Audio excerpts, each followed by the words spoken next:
Welcome, Gunrunner.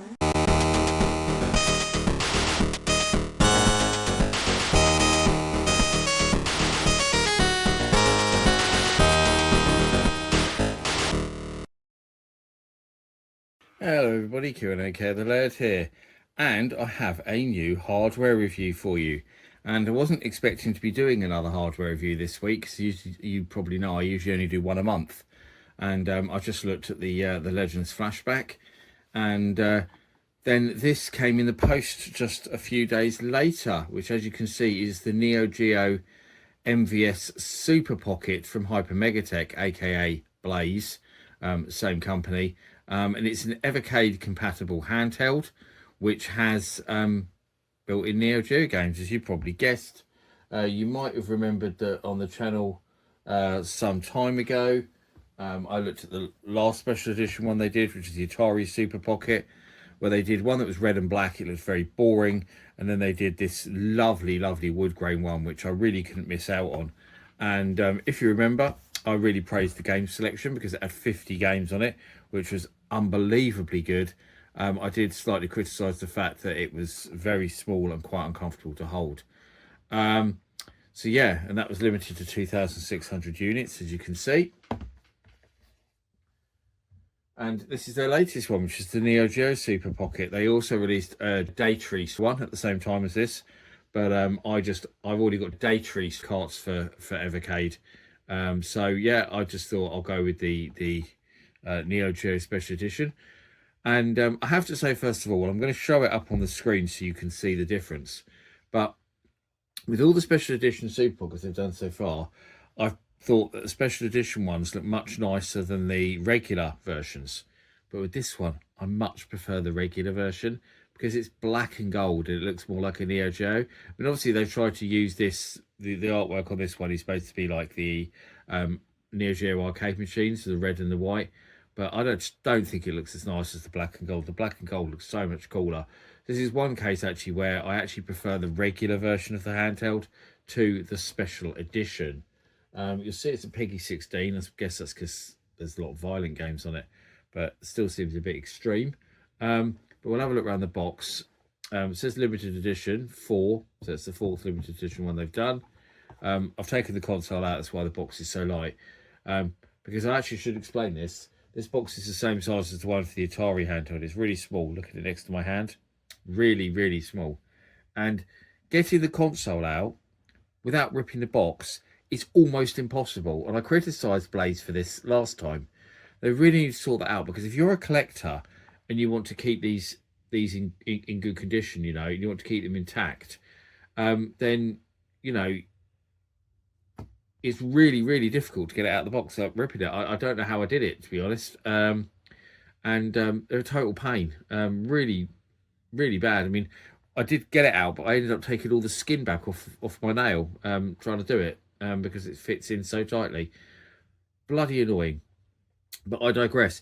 And I must add as well, I say about collectors, yes, you do have to get into them. You can't leave them sealed, really, because nowhere on the box does it say what your serial number is. So if you want to know what your serial number is, and if you've got a good one, like a really low number or a cool number, then yeah, you have to open the box to get the serial number off the back of the console. So yes, slightly annoying in that respect, but what could you do? So 14 games, as you can see. So a far cry from the 50 that was on the Atari handheld, but the same price. I think it was 60 quid, was it? Or is it 60 quid for this and 70 for the special edition? I can't remember which way around it is actually. But around that area. The special edition one was literally just £10 more than the regular one to buy. But yeah, the game selection there: Alpha Mission 2, Blazing Star, Fatal Fury Special, King of the Monsters 2, Last Resort, Metal Slug X, Mutation Nation, Overtop, Samurai Showdown 2, Sengoku 3, Shock Troopers Second Squad, Soccer Brawl, The Last Blade, Top Hunter, Roddy and Kathy. So despite the fact that the Neo Geo library is dominated by one-on-one beat-em-ups, they have actually given you a pretty good selection of different titles here, including some sports shoot-em-ups, There's a racing game in there. So yeah, a better game selection than you maybe would have thought. But 14 just seems really stingy. And it's such a strange arbitrary number as well. I don't know why they didn't just make it 20. But there we go. And they did also announce at the same time as this that there would be a series of Neo Geo collections on cartridge. They don't have many games on them either. I can't remember offhand, like 6 or 7, I think, not very many at all. So they did announce that it would be a series of cartridges. So the games that aren't on this, you can go and buy on cartridge. But yeah, not as many as you might hope on the cartridges. But then I also have to add as well that the Neo Geo games have been on everything now, pretty much. So it's not really. A lot of people said acted like it was this big coup that they've got Neo Geo, and it's not really, because there's been all sorts of different Neo Geo related things. There was the Neo Geo Gold, which I've got and I've looked at on the channel. There was the mini arcade machine ones that they did, the Neo Geo mini arcades. There was a few different versions of that. There's been Neo Geo collections for all sorts of consoles. I've got loads of the Neo Geo games on my Xbox, for example. So they've been re-released all over the shop. So it's not like this is the first time we can play a lot of these Neo Geo games. And that's why I wasn't quite as excited about it as perhaps some of the others. I mean, okay, you could say the same about the Atari, that, you know, the same thing, the games had already been everywhere. But actually they hadn't, because the good thing with this Atari 51 is that it had some arcade games that you hadn't really seen on stuff before. It had a few 2600 prototypes, which you might not have seen before. It had some 5200 games, which you definitely don't see very often. And it had some 7800 games that you don't always see everywhere. And more importantly, Lynx games, loads of Lynx games. And the Lynx games, these ones were ones that weren't, all of these weren't already available on the you know, the Lynx collections that they did for the Evercade. So it was genuine new stuff that made this worth buying. I don't think so with this. I mean, especially if you've got an Evercade, but yeah, less of a draw. I mean, I bought it anyway because I love Neo Geo and I love picking up the special editions and stuff. I'm a collector after all, but yeah, I don't think it's as exciting as perhaps some people think it is. But here it is in the box, so you have to take all this apart, as you can see. Very tightly fitted, which is good because it stops it getting damaged in the post. But getting this big, heavy cardboard tray out of that box, oh my God, it's almost impossible. They could have at least put a tag or something on it, like you get on some things where you get a plastic tag, so you can pull it out, you know. But trying to get your finger into like these bits or something, it's impossible. Anyway, so there's our handheld, same size as the Atari one, just a different colour scheme. It says Neo Geo edition, obviously. Start and select A, B, X, Y. A start button. Sorry, a select button. That's a reset button, I think, actually. Menu button. There's our little volume up and down on there. And I say shoulder buttons. They're not really the back buttons, aren't they? R1, R2, L1, L2. Now, while these are probably in a way you think, that's quite clever design, it's really hard to press these two without pressing those. I said this before, I find it really difficult to not press both at once. They're quite awkward, I think, these buttons. I'm not a massive fan of them. So that obviously says Blaze on it. That's just a fake cartridge. There's nothing in it at all. As you can see, all the games are built in. They are not on a cartridge. It just says get more games. So you can use all your regular Evercade cartridges. I have tons. I didn't bother picking up one just to show it because, you know, you can see that it takes Evercade cartridges. That's not really an issue. So we'll have a turn it on and we'll have a look at it. Where's our on switch? On the bottom, isn't it? Yeah, so on the bottom we've also got a headphone and obviously USB-C for charging it. But it does come charged, which is good. That seems to be a thing nowadays. It always used to be that when you bought things with batteries, even if it was a phone, when you got it, you'd have to charge it before you could use it. Now, you tend to find that things come fully charged.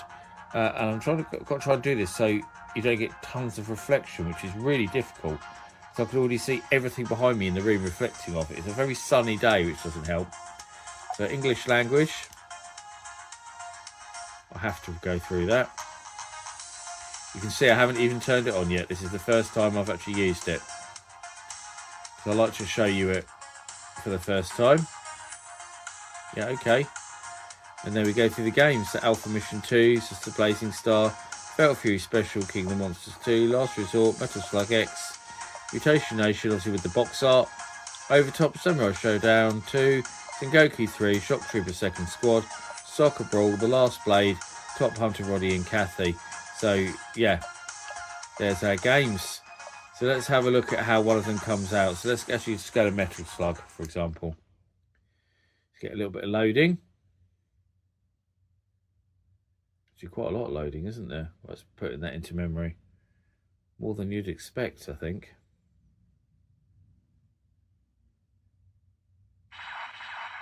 Looks like it doesn't work for a minute, doesn't it?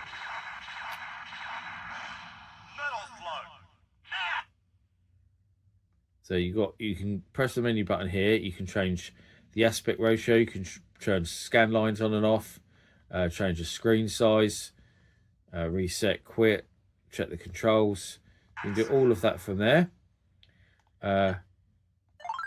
Select adds credits, as you can see. It tells me that only A, B, and C work. There isn't A, B, and C, so assume it's X, A, B. We'll find out in a moment. I should have checked that really, but.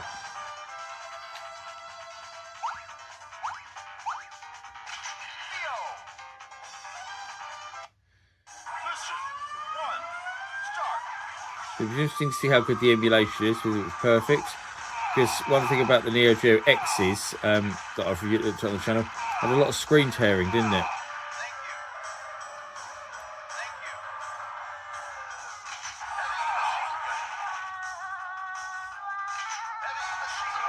Seems very good so far, though. No screen tearing at all. That was clever, wasn't it?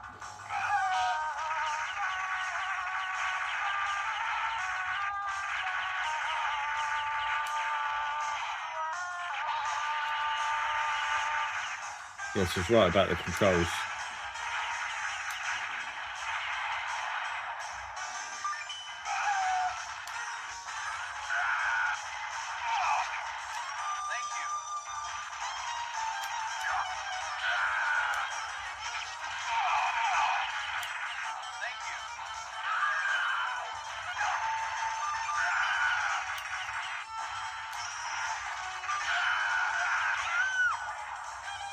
Oh, buggered that up.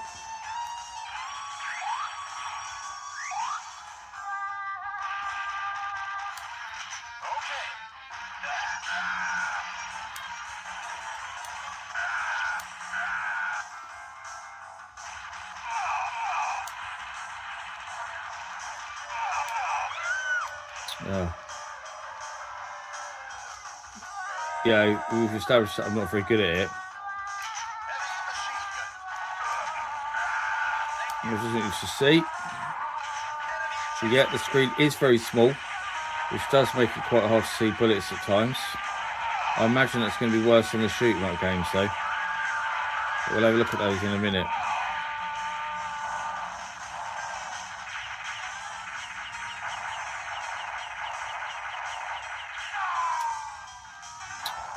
Bugger.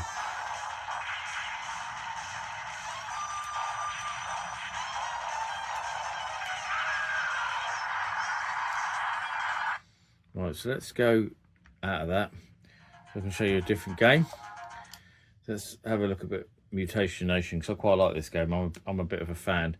It doesn't get talked about a lot. It's one of those Neo Geo games I think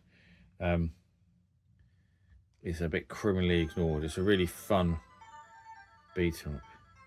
I like that it does the old proper Neo Geo thing there, the 330 Mega Pro Gear spec. That always made you think you were playing something really powerful. Of course you were, because for its time the Neo Geo was seriously powerful.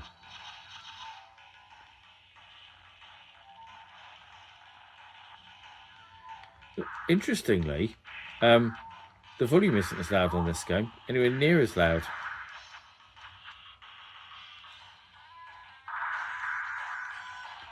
I can turn it up there.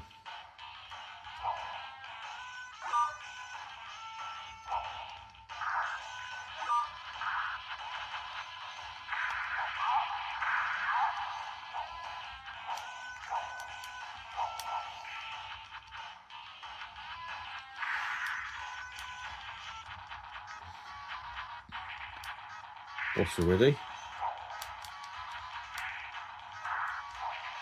Do my super move. Both buttons together.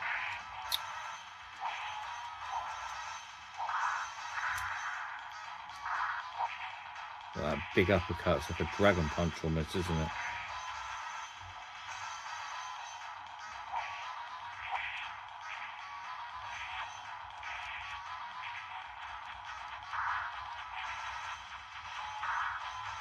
Aha. Seem to have him trapped, which is good. Done. There we go. Right, I won't spend too long on it, so let's put a different game so you can get an idea of a few different games. Bit of Overtop.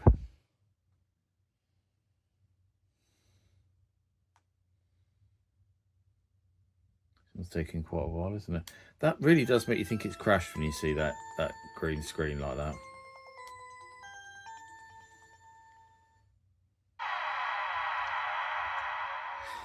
Think about ADK.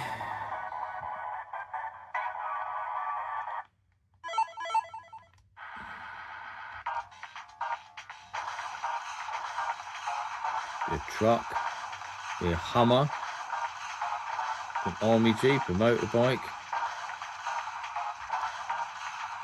And go with the little hatchback.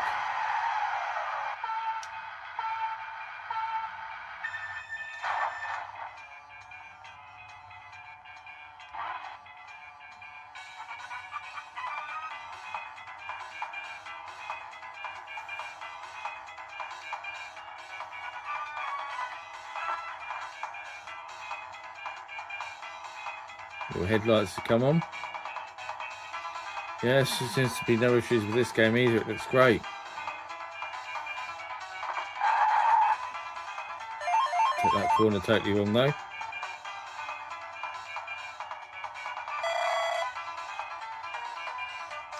Yeah, really good.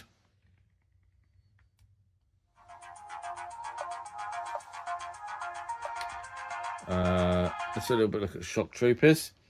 Now I'll do one more game maybe after that. Don't want this video to be massively long.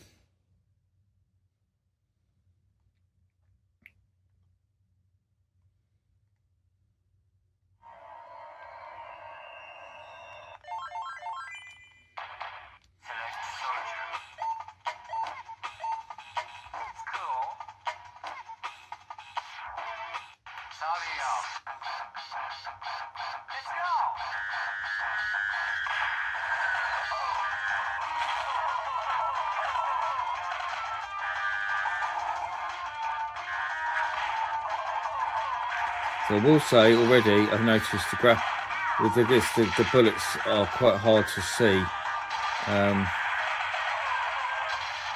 Because of this, obviously having such a tiny screen.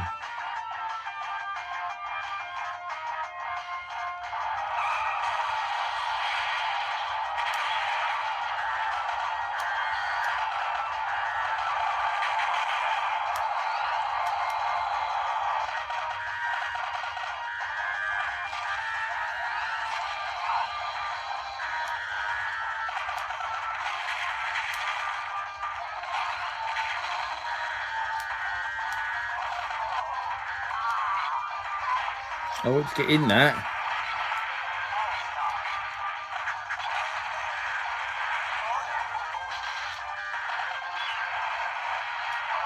Oh, there we go. And now in a massive tank.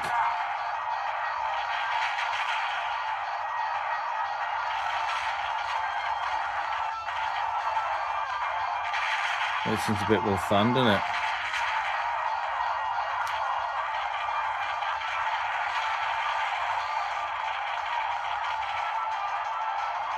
Going to blow up soon though.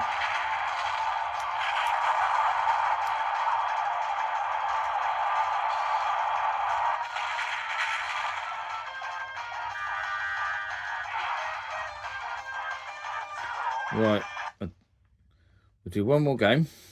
We'll do a shoot 'em up of some kind. Maybe. I haven't done any one-on-one fighters though. Okay, we'll do a couple more. So I realised I'm doing a Neo Geo video and I haven't looked at a single 101 fighter, so I should probably fix that. There we go.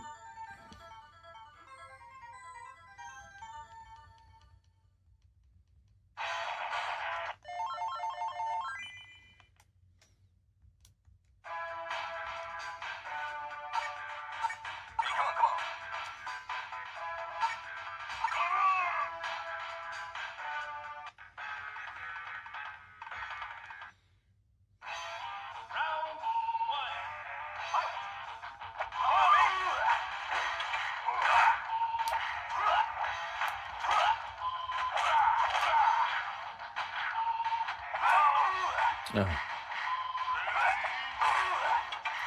I can't pull off the moves on these joypads at all. I have to say that the joypads, I really don't like the joypads on these. And I found this very hard to play with that joypad. I found it very hard to do my special as well. You can see, I've pulled it off about 3 of the times out of about the 50 times I've tried to do it. There we go. Yeah, that joypad is sucks for fighting games. It's really bad. It really hurts your thumb. It's not a nice joypad at all. Right, last game we'll do is Last Resort, and then yeah, that seems fitting, Last Resort, doesn't it? And then we'll leave it there. And I'll give you my final thoughts actually as I play this. That's what I'll do. Oh, let me press that.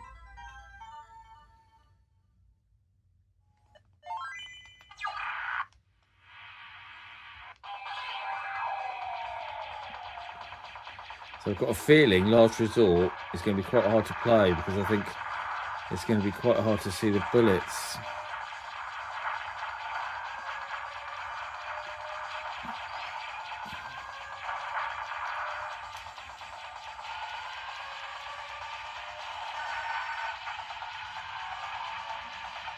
So yeah, pluses and minuses. It's got a pretty good game selection, but there isn't enough for games. The emulation quality is excellent, but the small size of the unit makes a lot of the games actually quite hard to play, even if the screen is very, very, very good quality. The battery life on these is excellent. I know that from my Atari one. But yeah, I feel like personally that this isn't really worth getting. I'd much rather play these games on the regular Evercade handheld. So I think I'd rather stick with a regular Evercade handheld, the newer one that does the Tate mode and everything, and XPR is it? And then I think I'd rather have play these on that, and then or on the TV. You've got the Evercade now that goes to the TV, the Evercade VS, than playing this handheld where you've got this absolutely awful joypad that you're forced to use, a small screen which makes some of the bullets hard to see. I just think there's as cool as these probably seem. I just think there's much better ways to play Neo Geo games. So for me, personally, I probably wouldn't bother with it. It's a nice enough thing, I suppose, but the joypad makes it impossible to play fighting games. And like I say, there's better ways to play Neo Geo games, mainly buying the cartridges and playing them on the reel. Not the reel, buying the cartridges and playing on the Evercade handhelds and the Evercade consoles, which is a much better way than using these Super Pocket devices. As you can see, it even advertises them there when you go into that menu screen on the main menu. But that's it really. I hope you've liked my review of the Neo Geo MVS Super Pocket from Hyper Mega Tech. I've been the Laird, and I'll see you all again for another video very soon. Thanks for watching. Bye bye.